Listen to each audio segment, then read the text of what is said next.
তিন ম্যাচের ওয়ানডে সিরিজে আইরিশ নারীদের হোয়াইট ওয়াশ নিয়ে কথা বলতে এই মুহূর্তে নিউজরুম থেকে আমার সঙ্গে যোগ দিয়েছেন সহকর্মী সারা মাহবুব। সারা, এই সিরিজ জয় দিয়ে আসন্ন বিশ্বকাপে কোয়ালিফাই করাটা কতটা সহজ হয়ে গেল বাংলাদেশের?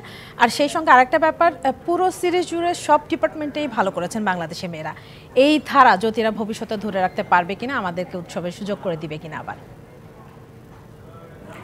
ইশাদ যেমনটা বলছিলেন যে ওয়ানডে বিশ্বকাপে সরাসরি কোয়ালিফাই করার জন্য বাংলাদেশ কিন্তু শুরু থেকেই আয়ারল্যান্ড সিরিজটাকে অনেক বেশি গুরুত্ব দিয়েছিল এবং শুরুতে যখন আয়ারল্যান্ডের বিপক্ষে তারা প্রস্তুতি নিচ্ছিল এবং প্রথম ম্যাচটা খেলতে নেমেছিল, তখন কিন্তু নিগার সুলতানা জ্যোতি, যিনি অধিনায়ক আছেন, তিনি কিন্তু বলছিলেন যে ওয়ানডে বিশ্বকাপে প্রথমবারের মতো সরাসরি কোয়ালিফাই করার একটা সুযোগ কিন্তু আছে বাংলাদেশের।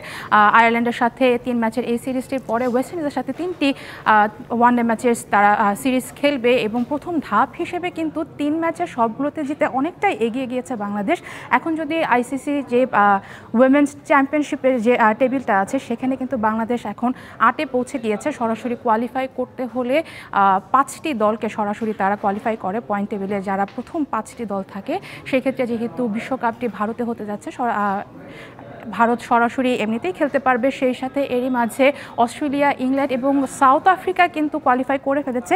একটি পজিশনের জন্য কিন্তু এখন এই হাড্ডাহাড্ডি লড়াইটা হচ্ছে এবং বাংলাদেশ এখন 8-এ আছে। যদি তারা ওয়েস্ট ইন্ডিজের সাথে 3 ম্যাচের সিরিজের অন্তত 2টিতে জিততে পারে, তাহলে কিন্তু বাংলাদেশের সরাসরি প্রথমবারের মতো ওয়ানডে বিশ্বকাপে কোয়ালিফাই করার জন্য অনেকটাই এগিয়ে যাবে এবং বলা যেতে পারে যে সরাসরি কোয়ালিফাই করে ফেলবে। এবং যেটা বলছিলেন ইরশাদ, দ্বিতীয় যে আপনার প্রশ্নটি ছিল যে এবারের যে পারফরমেন্স এই সিরিজে, আপনি যদি বাংলাদেশের এবারের ব্যাটিং দেখেন, সোবহানা মুস্তারি, ফারজানা হক এবং বাংলাদেশের অধিনায়ক সেই সাথে শারমিন আক্তার, তিনি 16 মাস পরে কিন্তু ওয়ানডে ফরম্যাটে দলে ফিরেছেন এবং ফিরেই প্রথম ম্যাচে কিন্তু 96 রানের যে অসাধারণ একটি ইনিংস খেলেছিলেন এবং তারপরে ওই ইনিংসেই কিন্তু বাংলাদেশ তাদের সর্বোচ্চ ওয়ানডে যে স্কোরটা, সেটা কিন্তু 252 করেছিল। এবং সেই সাথে পরবর্তী ম্যাচগুলোতেও আমরা দেখেছি ব্যাটারদের ধারাবাহিকতা।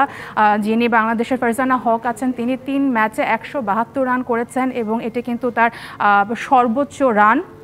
সেই সাথে আমরা আরেকটু যদি দেখি যে আয়ারল্যান্ড বোলাররা কিন্তু বাংলাদেশের সর্বোচ্চ 5টি উইকেট নিতে পেরেছে এবং এর থেকে বেশি কিন্তু উইকেট তারা নিতে পারেনি।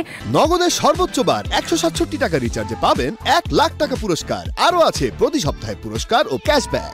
সেটা বাংলাদেশ শুরুতে ব্যাট করুক কিংবা বাংলাদেশ যদি পরে ব্যাট করে থাকে, প্রতিটা ম্যাচে সর্বোচ্চ কিন্তু 5টি উইকেট গিয়েছে। সেই সাথে আরেকটি যেটি সব থেকে ভালো দিক গিয়েছে এবারের সিরিজে, হোম সিরিজ হওয়ার কারণে বাংলাদেশের যে মারমুখী ব্যাটিংয়ের কিন্তু একটা অভ্যস্ততা তৈরি হয়েছে। প্রথম ম্যাচের পরই কিন্তু দলের যিনি ব্যাটিং কোচ ছিলেন, তিনি কিন্তু বলছিলেন যে বাংলাদেশের সাধারণত দেখা যায় মেয়েদের ক্রিকেটের ডট বলের সংখ্যাটা কিন্তু বেশি হয়।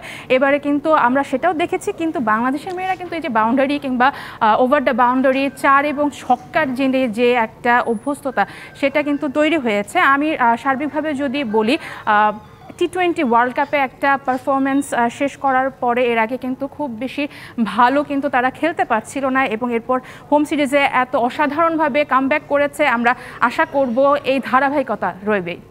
ইরশাদ, ধন্যবাদ স্যার।